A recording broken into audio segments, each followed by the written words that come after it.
দিব না আমি লাগে বেশ না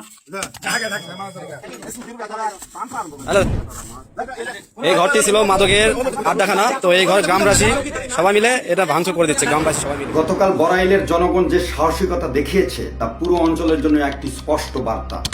দীর্ঘদিন আড়ালে আবডালে চলা মাদকের আস্তানা তারা চূর্ণ বিচূর্ণ করে দিয়েছে। তারা প্রমাণ করেছে মাত্র 4-5 জন অপরাধীর কাছে হাজার হাজার মানুষ জিম্মি থাকতে পারে না। কিন্তু প্রশ্ন হলো মাচইলপাড়া, যেটা মিনি হিলি নামে পরিচিত, ও বুড়িগঞ্জ বাজার কেন আজও থমকে আছে? স্কুল কলেজগামী আমাদের ছোট ছোট ভাই বোন আর সন্তানরা আজ মাদকের গহ্বরে হারিয়ে যাচ্ছে। প্রকাশ্যে মাদক বিক্রি হচ্ছে, সেবন করা হচ্ছে, অথচ সবাই নিশ্চুপ। এই নীরবতা কি ভয়ের নাকি চরম উদাসীনতার? আজ আপনি নীরব থাকলে কাল এই মাদকের আগুন আপনার নিজের ঘর জ্বালিয়ে দেবে।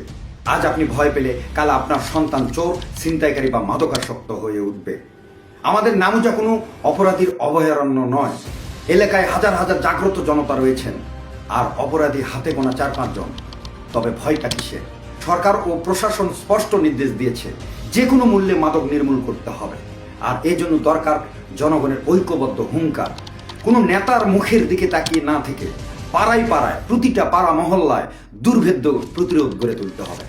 এদের সামাজিকভাবে সম্পূর্ণ বয়কট করতে হবে এবং চিহ্নিত করে প্রশাসনের হাতে তুলে দিতে হবে। জনগণ সোচ্চার হলে এই বিষ বৃক্ষের শিকড় উপড়ে যেতে বাধ্য। নামুজা ও বুড়িগঞ্জের পবিত্র মাটিতে কোনো মাদক ব্যবসায়ী ঠাঁই হবে না।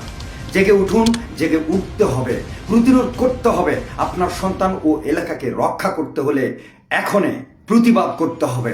হয় মরুন, না হয় মারুন, তবুও এলাকাকে মাদক মুক্ত করে ছাড়ুন।